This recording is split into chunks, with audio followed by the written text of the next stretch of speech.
Olá, seja bem-vindo ao meu canal. Eu sou o professor Pedro Ana Júnior e aqui você vai aprender contabilidade e direito tributário de uma maneira prática e objetiva. E hoje a gente vai iniciar uma série de vídeos que eu vou estar fazendo para vocês a respeito da CBS e da EBS, né, que são dois tributos que foram criados com a emenda constitucional 132, com a reforma tributária, né? E vamos analisar, né, esses dois tributos com base na Lei Complementar 214 de 2025. Então, se você ainda não é inscrito no canal, se inscreve, acompanha, compartilha esse vídeo, porque a sua participação é bastante importante para o desenvolvimento do canal. Qual que é o objetivo dessas próximas videoaulas, que se eu não me engano serão 9? A gente vai estar destrinchando a Lei Complementar 214 de 2025, relativo ao CBS e à IBS. Então, eu separei por temas, né, de acordo com a lei complementar, né, a respeito desses dois tributos, né? A CBS, a contribuição de bens e serviços, e o IBS, o imposto sobre bens e serviços. Então, a gente vai começar a nossa videoaula falando da questão da hipótese de incidência, né, que está descrita no artigo 1º a 5 dessa lei complementar. Então, qual que é a base legal que a gente vai estar analisando? Primeira emenda constitucional, 132, de 20 de dezembro de 2023, que dá a base constitucional, que foi a emenda que alterou a Constituição Federal para poder implementar e começar a reforma tributária, criando esses dois tributos, a CBS e o IBS, a CBS substituindo PIS/COFINS, IBS substituindo ISS, ICMS e IPI. E ela foi posteriormente regulamentada pela Lei Complementar número 214, de 16 de janeiro de 2025. Então, a questão da hipótese de incidência vai estar prevista nos artigos 1, 2, 3, 4 e 5. O artigo 1, 2 e 3 vai falar de alguns conceitos importantes, né, introdutórios, a respeito, né, da CBS e da IBS, e depois o artigo 4 e 5 vai falar especificamente da hipótese de incidência. Então, antes de a gente iniciar, vamos, para quem a gente não tem esse familiaridade com esse conceito, qual que é a diferença de hipótese de incidência e fato gerador, né? Porque a lei, ela, primeiro, vai falar qual é a hipótese de incidência, ou seja, qual que é o fato gerador em abstrato, né? Quais são as hipóteses em abstrato para incidência desses dois tributos, e depois nós temos um artigo específico na lei falando sobre a questão do fato gerador, que é a ocorrência em concreto, né? Ou seja, quando acontece essa se pratica o ato, esse ato se adequa ao que está previsto de maneira abstrata e surge a fato gerador na incidência do tributo. Então, o que que é hipótese de incidência? É a situação ou circunstância que é prevista em lei, ou seja, tem que estar prevista na lei, porque a gente sabe que o princípio da legalidade para direito tributário é muito importante, ainda de forma abstrata, que descreve um fato ou fatos que, uma vez ocorridos no mundo real, acarretará a criação dessa relação tributária através do nascimento da obrigação tributária. Então, a gente tem lá na Constituição Federal, depois na legislação ordinária, edição complementar, né, que tem tributo incidente sobre ICMS, o IPI, o imposto de renda, a contribuição social sobre o lucro. Então, está tudo lá previsto na legislação de maneira abstrata, né? Então, ela existe e só vai nascer obrigação tributária quando? Quando alguém fizer eh, um daqueles fatos geradores, quando ofere renda, como, por exemplo, oferir faturamento, ou quando presta um serviço. Então, quando houver isso em concreto, é que há o fato gerador, né, da obrigação tributária. Então, a gente tem a hipótese em abstrato, que é a hipótese de incidência, e temos o fato gerador, que é relação em concreto. Então, o fato gerador é uma evolução da hipótese de incidência, pois ocorre no mundo dos fatos, ou seja, em concreto, o acontecimento previsto na lei se verifica no mundo real. O fato gerador também é chamado de fato gerador em concreto, pois ocorre a adequação das circunstâncias que ocorrem com o texto previsto na lei. Exemplo, né, o CTN prevê, e a Constituição Federal, que incide imposto de renda para quem ofere renda ou acréscimo patrimonial. Então, a hipótese de incidência está prevista, é abstrato, né? Quando é que vai ocorrer a cobrança desse imposto ou quando alguém deve esse imposto? Quando oferir a renda, né? Então, a pessoa física que vende imóvel, por exemplo, se ela apurar ganho de capital, ela vai ter acréscimo patrimonial.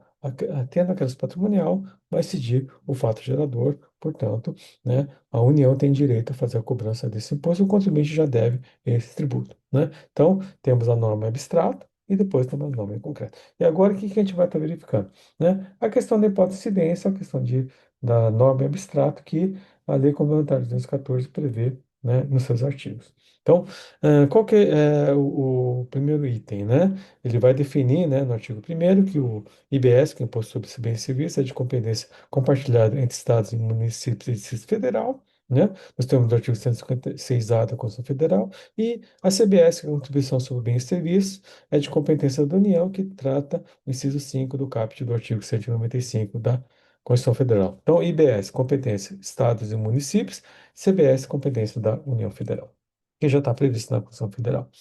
Ela prevê, né, o princípio da neutralidade, né, então traz isso de maneira expressa na Lei Complementar 214 e fala que o IBS e CBS são informados pelo princípio da neutralidade, segundo o qual os tributos devem evitar distorções às decisões de consumo e de organização da atividade econômica, observadas as exceções previstas na Constituição Federal e na Lei Complementar. Então, a CBS e IBS tem que ser regido pelo princípio da neutralidade, ele tem que ser neutro, né? Ele não pode nem onerar demais, nem onerar de menos, ele tem que ser equilibrado, tem que ser neutro, né? E aí vem os conceitos importantes que estão previstos na Lei Complementar 214, né? Antes de adentrarmos, né, na hipótese de incidência, né, desses dois tributos. Então, ele vai considerar, primeiro, operações, né, como objeto de tributação. Operações com bens, todas e quaisquer que envolvam bens móveis, imóveis, materiais e imateriais, inclusive os direitos, né? Então, todas operações com bens, né, ou direitos vão estar sujeitos à incidência da CBS e da IBS. E operações com serviço, todas as demais que não sejam enquadradas como operações de bem. Então, se não for enquadrado como operação com bem, vai ser enquadrado como serviço, portanto, estaria sujeito a CBS, a IBS, né? Então, é o caso, por exemplo, da locação, né? Que hoje não teria tributação pelo ISS e passaria a ser tributado pela IBS por força dessas regras que estão previstas na Lei Complementar 214. E tem uma observação que, para os bens materiais, as energias que têm valor econômico, portanto, energia elétrica, eólica, por exemplo, também estaria sujeita à tributação pelo IBS e pela CBS. E é considerado fornecimento a entrega ou disponibilização de bem material, a instituição, transferência, cessão, concessão, licenciamento ou disponibilização de bem imaterial, inclusive direito, e a prestação ou disponibilização de serviço. Então, você tem operações com bens, né, e serviços e fornecimento que estão sujeitos à incidência desses dois tributos. É considerado fornecedor a pessoa física ou jurídica que é residente ou estado no país, ou o cedor realiza o fornecimento. Então, também é importante esse conceito, porque a lei vai estar falando isso, é importante a gente sempre estar relembrando. Inclui-se no conceito de fornecedor as entidades sem personalidade jurídica, incluindo sociedades em comum, sociedade de conta de participação, consórcio, condomínio e fundo de investimento. E o adquirente, né? Qual que é o conceito de adquirente? É aquele que é obrigado ao pagamento ou a qualquer outra forma de contraprestação ou fornecimento pelo bem e serviço. Então, quem é o adquirente? Quem comprou aquela mercadoria, quem fez o pedido, quem contratou o serviço, né? E nos casos de pagamento ou de qualquer outra forma de contraprestação por conta e ordem, em nome de terceiros, aquele por conta de quem ou em nome de quem decorre a obrigação de pagamento ou de outra forma de contraprestação pelo fornecimento de bem ou serviço.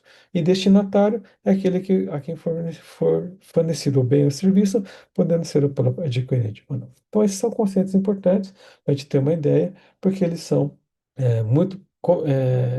Tem muita referência disso na Lei Complementar e na CBS e na EBS, quando a gente vai estar estudando esses dois tributos. E qual que é a hipótese de incidência, né? O fato, a previsão abstrata desse tributo, da incidência desses dois tributos. Então, o IBS e CBS incidem sobre operações onerosas com bens ou com serviços, né? As operações não onerosas com bens ou serviços são tributadas também nas hipóteses expressamente previstas na lei complementar. Então, regra geral, qualquer operação onerosa com bens ou serviços será tributado pelo IBS e pela CBS. E algumas operações não onerosas também vão ser tributadas, desde que a legislação expressamente assim preveja. Considera essa operação onerosa com bens ou serviços qualquer fornecimento com contraprestação, incluindo o decorrente dele. Então, para ter incidência, tem que ter uma contraprestação, né? Tem que ter um pagamento, por exemplo, tem que ter uma permuta, tem que ter algo em troca daquilo que está sendo comprado ou que está sendo contratado. Então, inclusive, inclusive decorrente de compra e venda, troca ou permuta da ação em pagamento e demais espécies de alienação. Então, seria sujeito à incidência da CBS e IBS. Aqui a gente pode ter alguns questionamentos, como a questão da permuta, né? Se for permuta sem torna, será que teria, né, algum tipo de incidência, né? Porque a gente sabe que o imposto de renda não teria, mas será que passivo de tributação pelo IBS e CBS? Então, tem algumas pessoas que estão discutindo em relação a isso, né? Questão da locação, que hoje não é tributado pelo ISS, já passaria a ser tributado pela CBS e pelo IBS, porque a lei assim expressamente o prevê. O licenciamento, concessão e acessão, o mútuo oneroso, a doação com outra prestação, benefício do doador. Então, eu estou doando em troca de algo em troca, então também estaria sujeito a CBS e IBS. A instituição onerosa dos direitos reais, o arrendamento, inclusive mercantil, e a prestação de serviço. Então, isso está previsto expressamente na Lei Complementar 214. Então, regra geral, qualquer operação onerosa com bem ou serviço está sujeita à tributação da CBS e da CBS. A operação não onerosa pode ser também tributada desde que a lei expressamente assim o prevê, e a lei prevê essas 8 hipóteses, né, que seriam sujeitas à tributação pela CBS e pelo IBS. São relevantes para a caracterização das operações onerosas, né? Então, ela vai falar expressamente. Mesmo que você dê outro nome para a operação, né? Ou queira caracterizar como ela não onerosa, porque não sujeita a CBS, a IBS, ali fala que, mesmo se for caracterizado qualquer uma dessas 4 hipóteses, estaria sujeito à tributação pelo IBS e pelo CBS. Então, são irrelevantes para a caracterização da operação onerosa. O título jurídico pelo qual o bem encontra-se na posse do fornecedor, eu posso falar que é uma doação, mas na verdade é uma compra e venda, na verdade é uma alienação, então estaria sujeito a CBS e IBS, mesmo que você dê o nome de doação, mesmo que você faça um instrumento, um contrato de doação, mas se for caracterizado que não é doação, né, então, portanto, seria tributada pela CBS e pela IBS, é lógico, cabe à autoridade fiscal fiscalizar e comprovar isso, né? A espécie, tipo ou forma jurídica, a validade jurídica, os efeitos dos atos e negócios jurídicos, né?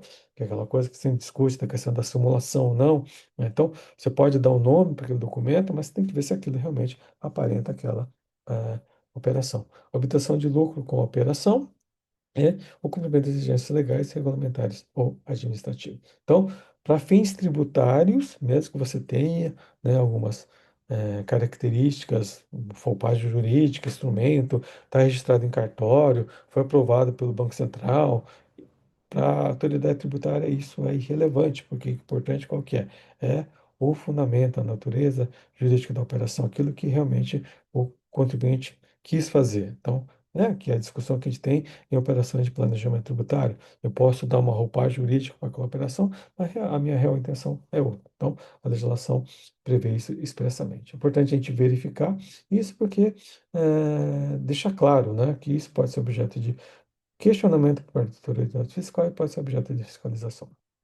Continuando, né? O IBS e CBS incide sobre qualquer operação com bem ou com serviços realizada pelo contribuinte, incluindo aquelas realizadas com ativo não circulante ou no exercício da atividade econômica não habitual. Então, mesmo que não seja o objeto principal do contribuinte, mesmo que não seja uma operação de venda de ativo circulante, um ativo imobilizado, por exemplo, ela pode estar sujeita a IBS e a CBS.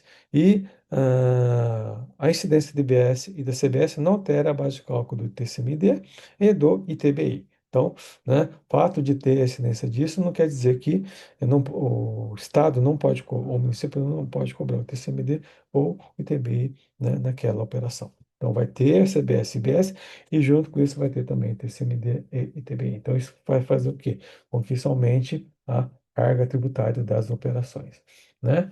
A IBS e CBS também incidem sobre as seguintes operações, além daquelas 8, né, que a gente viu anteriormente, também vai estar previsto a incidência nessas seguintes operações: fornecimento não oneroso ou a valor inferior ao de mercado de bens e serviços, nas hipóteses previstas na Lei Complementar 214 de 2025, né? Então, nesse caso, nessas hipóteses, estaria sujeito à incidência da CBS e DBS. No fornecimento de brindes ou bonificações, também estaria sujeito a incidência, né? Não se aplica as bonificações que constam do recebível do documento fiscal e que não dependam de evento posterior. É a famosa bonificação incondicionada, né? Então, se ela não depende de condição, então, portanto, não seria passivo de tributação. Se depende de condição, teria que ser tributado. E aplica-se ao bem dado em bonificação, sujeito à alíquota específica para unidade de medida. Então, isso é uma regra específica nesse caso. Também está sujeito a IBS e CBS. Transmissão pelo contribuinte para sócio acionista que não seja contribuinte no regime regular, né? Por devolução de capital, dividendos in natura ou de outra forma de bens cuja aquisição tenha permitido a apropriação de créditos pelo contribuinte, inclusive na produção. Então, se uma devolução de capital, uma de dividendos ou qualquer outra coisa, né, de bens, né, eh, permite a apropriação de crédito pelo contribuinte, então estaria sujeito a IBS e CBS por causa do princípio da não conectividade. Demais fornecimentos não onerosos ou a valor inferior ao de mercado de bens e serviços por contribuinte à parte relacionada. Então, se eu fizer a operação com uma parte relacionada, que depois a gente vai ver o que é parte relacionada, estaria também sujeito a IBS-CBS, né? Mesmo que for um fornecimento não oneroso ou valor inferior ao valor de mercado. E agora a gente vai ao conceito de parte relacionada, que a gente viu no slide anterior, né? Então, o que ele fala? Demais fornecimentos não onerosos ao valor inferior de mercados de bens e serviços por contribuinte à parte relacionada. Então, se eu fizer a operação com parte relacionada, estarei sujeito a CBS e IBS. Então, o que é parte relacionada?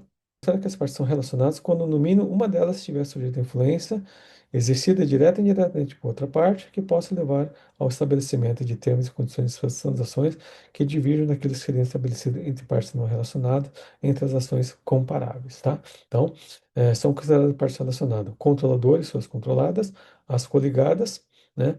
O conceito de controlador, a gente vai ver que ele puxa da lei das SAs, o conceito de coligado ele puxa da lei das SAs, também é considerada parte relacionada. Entidades incluídas nas demonstrações financeiras consolidadas ou que sejam tributárias, incluídos caso o controlador final do grupo multinacional que façam parte de preparar tais demonstrações, se o seu capital fosse negociado no mercado de valores imobiliários de sua jurisdição ou residência.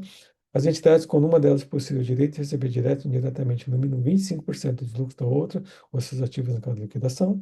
As entidades que estiverem direta ou indiretamente sob controle comum ou em que o mesmo sócio acionista ou titular tiver 20% mais do capital social de cada uma, que é as casas das coligadas. Entidades em que os mesmos sócios acionistas ou seus cônjuges, companheiros, parentes, consanguíneos ou afins, até terceiro grau, estiverem no mínimo 20% do capital social de cada uma. E as entidades e a pessoa física que for cônjuge, companheiro ou parente consanguíneo, ao fim até terceiro grau de conselheiro, diretor, de controlador daquela entidade. Para fim da emissão de parte relacionada, tem uma entidade que compreende a pessoa física ou jurídica, e as entidades têm personalidade jurídica. Então, qual que é o objetivo da lei, né? Evitar que essas operações com partes relacionadas possam, de alguma maneira, elidir a incidência desses dois tributos, possa favorecer, né, algum contribuinte. Relação de controle, né? O que a lei fala em relação de controle? Fica caracterizada a relação de controle quando uma entidade estiver de forma direta ou indireta, isoladamente ou em conjunto com outras entidades, inclusive em função da existência de acordos de voto, direitos que assegurem preponderância nas deliberações sociais, o poder de eleger ou destituir a maioria dos substituidores de outra sociedade. Esse conceito ele puxa da lei das SAs, tá, gente? Participar direto ou indiretamente de mais de 50% do capital social de outra entidade, ou estiver a exercer poder administrar ou gerenciar as formas direta e indireta as atividades de outra entidade e considera-se coligada a entidade que tem influência significativa sobre outra entidade. Então, esse conceito, na verdade, ele traz da lei das SAs, né? Então, não tem como também fugir disso, só para deixar claro, né, o que é controlada e coligada para fins da Lei Complementar 214, né? Então, qual que é o objetivo dessa nossa videoaula de hoje, gente? É dar um início, né, da IBS e da CBS, falar daqueles conceitos introdutórios, falar da diferença de fato gerador e hipótese de incidência. Hipótese de incidência é a hipótese em abstrato, fato gerador a hipótese em concreto. Falei dos conceitos, né, de o que é de quem é adquirente, o que é fornecimento, né, as operações de bens e serviços que são objeto de tributação, quais são as hipóteses de incidência desse tributo, né, e por fim, qual o conceito de parte relacionada e controle que a lei assim define. Então, esse é o primeiro vídeo dessa série que a gente vai fazer a respeito da CBS e IBS, que foi introduzida pela reforma tributária, a Lei Complementar 214 de 2025 e emenda constitucional 123 de 2023. Então, se você gostou desse vídeo, compartilha, se inscreve no canal e veremos no próximo vídeo que a gente vai falar da questão da não incidência desse tributo. Então, obrigado, até a próxima.